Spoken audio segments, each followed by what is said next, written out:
I got bamboozled there a little bit. Laughs and analysis. All right.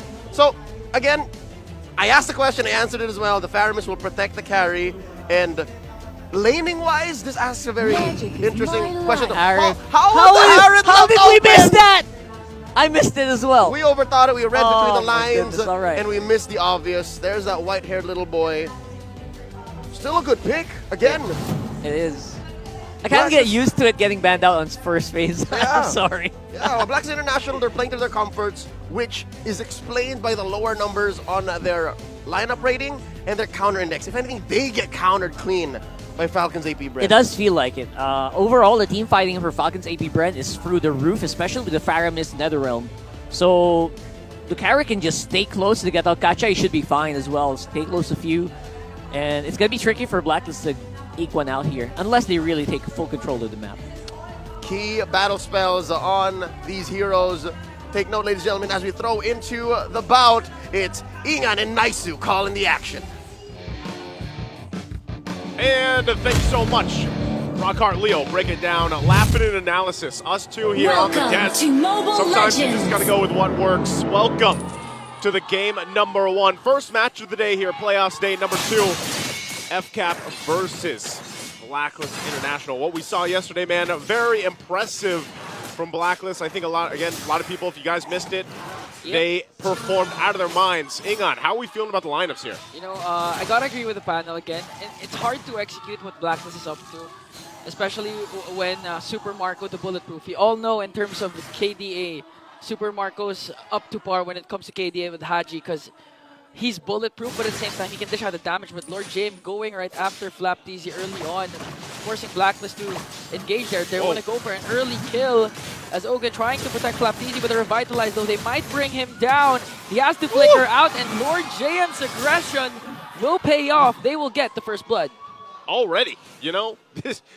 Hey, some people said, you know, oh, hold on, I think they're still engaging. Perks. Okay, they want to go for the counter attack. Here comes the Shadow Stampede for El Capitan Few, but it's not going to be enough though, as Flapteasy has to walk away, and Lord JM playing out of his mind already. A double kill early on, make it 3 as MP the King picks up the kill. Man, this is a whole lot happening here under the 2-minute mark right now. I mean, we're talking about a good respective lead. Early game leading into that first objective in just a bit here. And with those kills, 2 being on Lord JM, that's great for the lane matchup. You know, this is an R-Lot pick. He just gets at level 4, and he's got a nice lead against Flapteasy. So this makes things really, I guess, comfortable for Blacklist in the early portion of the game. We'll see if Fcap actually wants to respond to this and how they do that. But, you know, this team fighting, the skirmish is already happening, are really favoring Blacklist here. And imagine the first turtle just spawned. Already 3 kills for Blacklist, 1.3k gold lead. A lot has happened. Yeah. So for sure, this game will be action-packed as 4 agents are securing here the turtle. Flapteasy and Oga just trying to survey the scene, trying to disrupt Blacklist as they will secure an uncontested turtle. The other upside of this lineup from Blacklist International is just the fact that, you know, you have this Lo Yi here. Haji's running the Warcry emblem, and that's why also those early skirmishes, you know, when he was able to get the interactions off, like that extra damage does play a part, and it's hard to fight those early fights with a Lo Yi across from you. Now later on, once those diversion plays come in handy, you know, that's where you really kind of keep Fcap wondering, like, where are we going to come through from that diversion play? Yeah. It's tough to deal with. Look at that early damage already. Yeah, it's really going to boil down to the execution of our mid laners.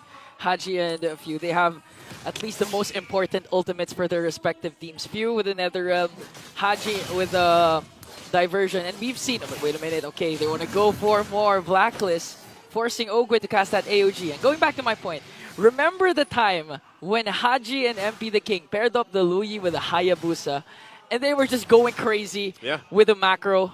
That's when Blacklist International's momentum started. Back in the regular season, right? Back in the regular season, It's funny because, like, a lot of people, when they were watching Blacklist International through the regular season, I think a lot of people had a lot of things to say about them. A lot. You know, because there was a time, too, with Blacklist International in regular season where they were trying different, like, lineups, like lineup iterations, and then they eventually found the best. Here's a diversion, though. Oh, gonna make sure Super Marco doesn't have a good time here, even forcing out this flicker. But in the end, will bring him down. So that was a way worth it trade for Blacklist, a diversion for the life of Super Marco. Yep, that's what I was talking about, man. The diversion plays are going to be pretty an obstacle for Fcap to overcome. Now, with the lineup that they have here, too, they're really hoping that, late game is where they can shine and they can utilize, especially the carry pick, with Super Marco, even though he's already gotten taken down. Yeah. That pressure is going to be continuous there, though. So for Fcap, they've got to be able to kind of protect Super Marco, allow the late game to happen because, Ingon, the way things are going right now, like, I don't know if Fcap's going to get there. This second turtle for the taking, too, and Blacklist might either look for a pickoff or just start it up. Because ideally, the plan for Falcons AP Bren is, of course, late game insurance Super Marco with the carry. But Kyle TZ was supposed to be dominating early game with the Suyu pick. And so far, we've seen Suyu dominate early games. We've seen it with Andoryu. We've seen it with Carl TZ.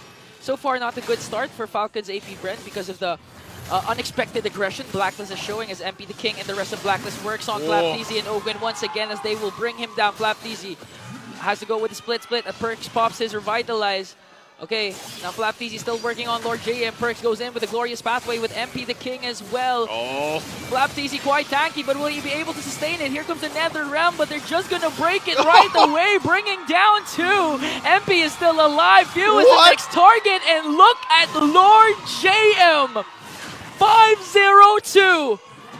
Man, it sucks that the Alamat Awards just ended because this guy, one of the most improved players for the playoffs. Yeah, that's a good point because a lot of people are talking smack on Lord JM a lot through the regular season. But, man, we're going to look at the replay here. He's trying to make a play in mid. I don't think that's going to result into much. But looking at this replay brought to us by Infinix, this was great. Final slash, able to find multiple members after the Nether Realm was even used. And then they go in, continue collapse in. So just a huge lead right now for Blacklist. And a lot of this early on snowballed already into this point of the game. That mid-game where you're really just seeing how strong the fighting composition is. And the great thing about this for MP the King especially is this makes your job as a Ling so much easier. Like, you can just do what you need, roam around the map, focus on, these objectives if you need to. But ultimately, the power spike right now for Blacklist International is just so massive that Fcap is going to have to really, slow things down. And by slow things down, I mean just not die. They don't want to go into a fight because they're going to be outgunned and outmaneuvered right now. And OHAB hasn't even really had to be part of these fights, obviously. Yeah, he's just literally going on a laning phase with Super Marco, having his own mini game up top. In Blacklist, would you expect it? No one could have predicted this. An 8-0 start coming into game number 1 up against Falcons AP Bren, the reigning defending world champions back in M5. 5.4k gold lead already. And I do agree with your point. MP the King, right? Okay, they're going to send out someone there. It's going to be Lord JM at the diversion, and they're just going to wait, but I think they're going to spot out Ogwin. Are they going to be able to burst him down, though? 4 members of the Bees are here. Perks might be in trouble. The Shadow Stampede will catch him. Flap TZ goes in as well. And the class will stop there. And okay, going back to MP the King. He's having such a good time because during the regular season, we would always see MP the King struggling because enemies would tend to invade his purple buff. But this time, 3-0-3 start. Not even minding whatever clash is happening right now, just focusing on the macro for MP the King. And that's what I'm saying. They're just gonna have kind of an easy time right now. Third turtle, I would be surprised if Fcap really wants to press into this and contest it. It looks like they're kind of getting angled for this, and we'll see if they actually do it. But it looks like not. 3 for 3 now on the turtles, as it should. Again, Fcap really just needs to get to the late game here. I think we have to talk about how can they get into this game. Hold on. Okay. They sent him. They're reposition. again. I think Ogwin knows. Ogwin has to. He spotted that bush earlier, but oh man, if he walks into that. Okay. He still has the AOG. He still can't escape here, but he's getting bursted down, and Perks will pick up the kill. A fast burst, a fast rotation, fast play for Blacklist, and MP the King works on Kyle TZ. He's going to get stunned, though. Templars of Blade will be casted. He has to walk away because of the tower damage.